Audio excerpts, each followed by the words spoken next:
Welcome to my channel colour of astro. आशा करता हूँ आप सब अच्छे होंगे और मेरे चैनल पे आप सबका स्वागत है। आज हम बात करेंगे ऐसे भाव के बारे में जिसका संबंध हर प्रकार के दुख से है, चाहे वह आपके जीवन में छोटा सा दुख हो या बहुत बड़ा दुख हो। ऐसे भाव के बारे में जिससे हमारे दुनिया में जितने भी इलीगल काम होते हैं, 2 नंबर के जितने काम होते हैं, अंडरवर्ल्ड की बात करेंगे तो भी वहीं से देखा जाएगा, या किसी ऐसी चीज के बारे में देखा जाए जहां से आप गहराई में उतर जाएं, अंधेरा हो। आपको अगर देखना है कि रिसर्च के लिए कौन सा भाव देखें, डॉक्टर इंजीनियर्स के लिए कहां से देखें, या देखना चाहें कि यह व्यक्ति जो है ये जासूसी में है, इंटेलिजेंस में है, तो यह वाला वीडियो आपके लिए है। चलिए हम शेयर करते हैं स्क्रीन को। देखिए सामने जो आपके नीचे की तरफ एक हाउस है जहां 8 नंबर लिखा है, यानी हमारी कुंडली का अष्टम भाव, 8th हाउस। ये 8th हाउस है जिससे हमें बहुत सारी खराब बातें बताई गई हैं हमारे ज्योतिष के अंदर। लेकिन अगर ये भाव नहीं हो तो ऐसी बहुत सारी चीजें हैं जो हमें मिलेंगी नहीं। इसलिए जीवन के अंदर हर भाव का अपना महत्व है। उससे बहुत सारी खराब चीजें मिलेंगी तो बहुत सारी अच्छी चीजें भी मिलेंगी। तो आज चलते हैं इस भाव के बारे में। तो सबसे पहले बोला जाता है यह गहराई का भाव है, अंधकार का भाव है। इसलिए मैंने इसको फिल किया है ब्लैक कलर से, यानी इस भाव के अंदर अंधेरा है। जो व्यक्ति इसके अंदर जाता है उसके खोने की संभावना ज्यादा रहती है। यानी जो भी ग्रह इस भाव में जाता है, अगर वह बली ना हो, यानी वो स्ट्रेंथ नहीं ले रहा हो, तो जीवन में आपको उस ग्रह से रिलेटेड जितनी चीजें आपको मिलनी चाहिए उसमें आपको समस्या मिलेगी। पीड़ा का भाव है ये, चाहे मामूली सा कट लगे या गहरी चोट लगे या मन पर गहरी चोट लगे, तो किसी भी प्रकार का अगर आपको कष्ट देखना है, पीड़ा देखनी है, वह 8th हाउस से आएगी। अगर आप डॉक्टर बनना चाहते हैं, इंजीनियर बनना चाहते हैं, रिसर्चर बनना चाहते हैं, तो उसके लिए यह हाउस बहुत जरूरी है। और सिर्फ यही नहीं, अगर आप चाहते हैं कि आप कंप्यूटर्स में सॉफ्टवेयर डेवलपमेंट का काम करना चाहते हो या सॉफ्टवेयर आर्किटेक्ट बनना चाहते हैं, क्योंकि जब भी आप वहां जाएंगे आप एक कोडिंग की दुनिया में चले जाते हैं और वहां जाके आप उसके एरर्स हैं या उसके अंदर कुछ डेवलप करते हैं एक ऐसी दुनिया के अंदर जो डार्क वेब है, वो भी इसी भाव से देखा जाता है। यह आयु का जो हम संबंध देखते हैं कि आयु कितनी होगी, उसके लिए भी इसी का विचार किया जाता है, इसी हाउस से देखा जाता है। और मृत्यु किस प्रकार से होगी उसके लिए भी 8th हाउस को ही देखा जाता है। अगर आप ज्योतिषी सीखना चाहते हैं, यानी एस्ट्रोलॉजी में आपका बहुत रुझान है, तो यह भाव आपके लिए बहुत जरूरी है। और सिर्फ ज्योतिषी के लिए नहीं, जैसे मैंने बताया डॉक्टरी के लिए, इंजीनियर्स के लिए, जैसे आजकल बहुत है कंप्यूटर्स का, तो उसके लिए। अगर कल को आपने पेट्रोकेमिकल की लाइन में जाना है या ऐसी कोई फील्ड में जाना है जिसमें माइनिंग होती है, लाइक गोल्ड की माइनिंग है, कॉपर की है, या आपको कोल माइनिंग है, वहां से डायमंड निकालने हैं, क्योंकि सब जमीन के अंदर है, नीचे गहराई में है, छुपा हुआ है। तो जब भी आप किसी भी इस तरह के आप पे वो प्रश्न आता है या आपको देखना है कि इसके लिए मैं कौन से भाव को देखूं, तो वहां पर आपको 8th हाउस ही देखना चाहिए। यहाँ पर राहु जैसा ग्रह बैठा हो और उसका संबंध आपके फादर के हाउस से मिलता हो, तो आप निसंकोच बोल सकते हैं कि क्या आपके फादर जो हैं वो किसी ऐसी फील्ड में है जहां पर इन्वेस्टिगेशन करनी चाहिए, करनी पड़ती है। क्योंकि राहु जो है वो अंदर की चीजों को बाहर निकाल लेता है। राहु ग्रह है जो एक्सरे है। राहु क्या है? एक्सरे। जो आपकी स्किन के ऊपर से अंदर से आपको एक्सरे करते हैं, तो अंदर आपका सारा पता लग जाता है। जितनी प्रकार की भी रेस निकलती हैं वो राहु से देखी जाती है। तो अष्टम भाव क्या है? गहराई क्या है? वो अंदर से गहराई में जाकर भी ढूंढ लाता है, आपका इन्वेस्टिगेशन कर लाता है क्या चल रहा है। यह ऑकल्ट का भी है, यानी आपको जितने भी तंत्र मंत्र मिलेंगे, किसी प्रकार के अच्छे बुरे दोनों तरह के तंत्र मंत्र होते हैं। इस पे भी अगला वीडियो में कोशिश करूंगा तंत्र के ऊपर बनाने का। तो इस भाव के बिना वह संभव ही नहीं है।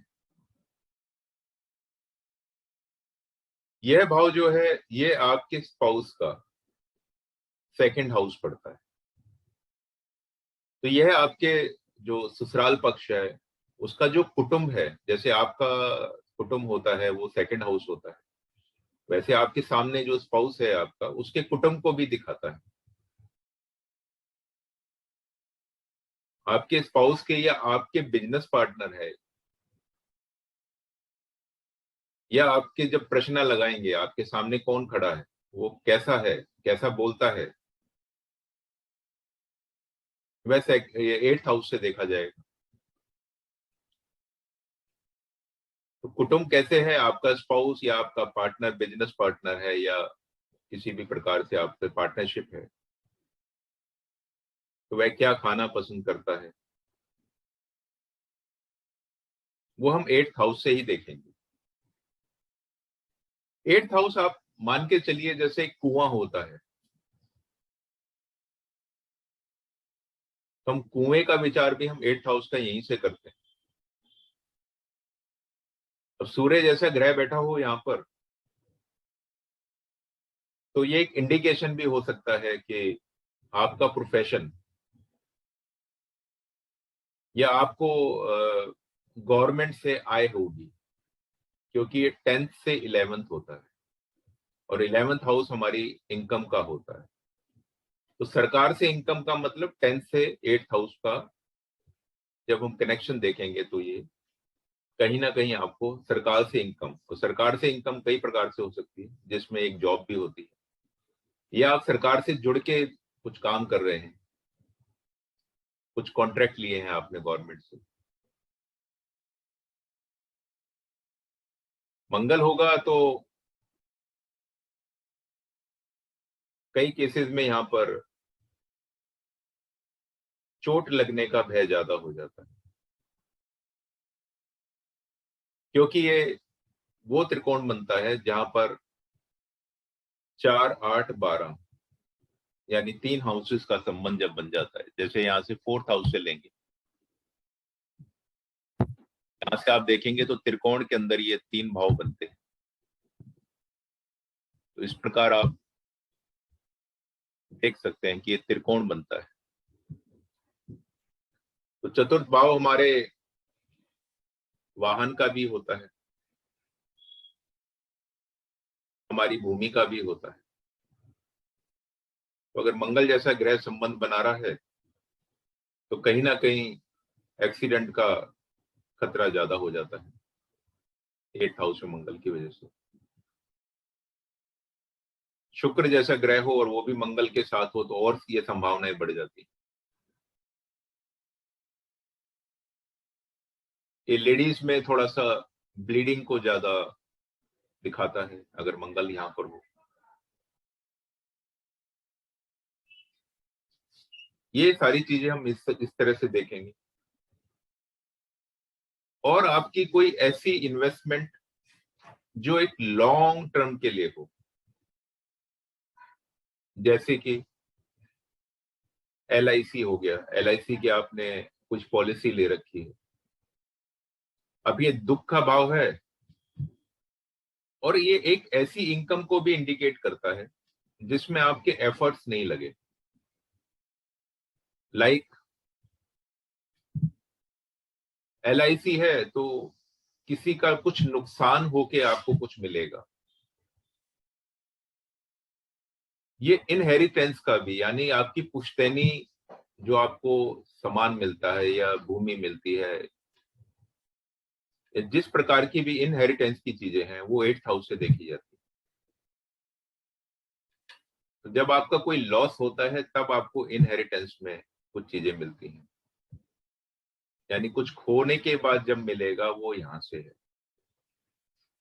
या आपको सडनली कुछ ऐसा इलीगल काम करके, क्योंकि इलीगल हाउस भी है, हर प्रकार के गलत कार्य को इंडिकेट करता है, तो यह उस प्रकार के धन को भी जिसमें मेहनत कम हो और बिना मेहनत के भी मिल जाना। तो जब भी ये 11वें भाव के साथ संबंध बनाएगा तो आपको इस प्रकार के गेन मिलेंगे। तो जिस प्रकार से मैंने बताया था कि 11वें भाव में बैठे हुए जो ग्रह होते हैं वो आपकी इच्छा पूरी करने के अंदर आपकी बहुत सहयोग करते हैं, उसी प्रकार 8th हाउस में बैठे हुए ग्रह, क्योंकि सबका सप्तम दृष्टि तो होता ही है, तो यहां से बैठ के सब सेकंड हाउस को देखते हैं आपके।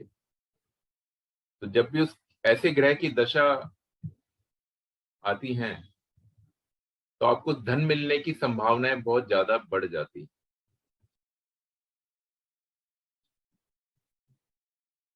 तो इस प्रकार से अगर आप देखेंगे, अब ये जो 4th के बाद 8th और 12th ये जो त्रिकोण बनता है, तो मेरा जो 4th हाउस का वीडियो था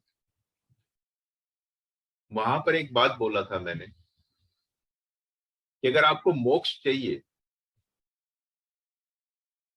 तो मोक्ष के लिए पहला स्टेप है 4th हाउस, यानी आपका मन, उस मन को साफ रखना पड़ता है पहले। उसके बाद आपको किसी भक्ति के अंदर, किसी मंत्र के अंदर या मेडिटेशन के अंदर गहराई तक जाना पड़ता है। ये जो 8th हाउस है ये हमारी रीढ़ की हड्डी का बिल्कुल नीचे का, जहां पर हमारा NS होता है, वो वाला एरिया होता है और यही वो रूट चक्रा होता है, यानी मूल का जो चक्र है हमारा, हमारे जो सात चक्र दिए गए हैं उसमें जो सबसे पहला चक्र होता है वो यहीं स्थित होता है हमारे। तो अगर आप चक्रा एक्टिवेशन की बात करेंगे या चक्रा की उसमें भी आप अगर जाएंगे तो आपको 8th हाउस ही देखना चाहिए, वो यहीं से मिलेगा आपको। जब आप 4th से 8th में पहुंचेंगे तो 8th के बाद आप 12th हाउस में पहुंचेंगे, यानी मोक्ष के लिए आपको जो सीढ़ी चाहिए वो 4th हाउस से 8th हाउस होते हुए फिर 12th हाउस में जाती है। तो इस प्रकार आपको अगर मोक्ष के बारे में किसी का देखना है तो आप ऐसे भी देख सकते हैं। अब ये पीड़ा का घर भी है। अब आप पीड़ित होंगे या पीड़ा का इलाज करेंगे, यानी डॉक्टर्स। अगर 6th हाउस यानी जो बीमारियों का घर है, उसका संबंध जब 8th हाउस से मिलेगा और अच्छे शुभ ग्रहों की दृष्टि युति संबंध बनेगा, यानी आय भाव के समावमी के साथ संबंध बन रहा है, तो आप एक डॉक्टर हो सकते हैं। लेकिन यही लग्नेश अष्टम भाव में चला जाए और छठे भाव के स्वामी के साथ या अशुभ ग्रहों से दृष्ट हो जाए, तो आपको एक ऐसी बीमारी भी दे सकता है अष्टम भाव, जिसका आपको जल्दी से इलाज नहीं मिलेगा। क्योंकि अष्टम भाव किसी भी चीज के लिए ऐसी संभावनाएं देता है जिसका इलाज जल्दी से मिलता नहीं है, क्योंकि ये डार्क हाउस है।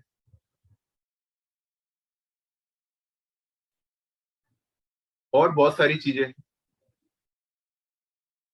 आशा करता हूं आपको वीडियो पसंद आया होगा। पसंद आए तो कृपया लाइक एंड शेयर करें, सब्सक्राइब करें। आप सभी का बहुत बहुत धन्यवाद। आपका दिन मंगलमय। जय सिया राम।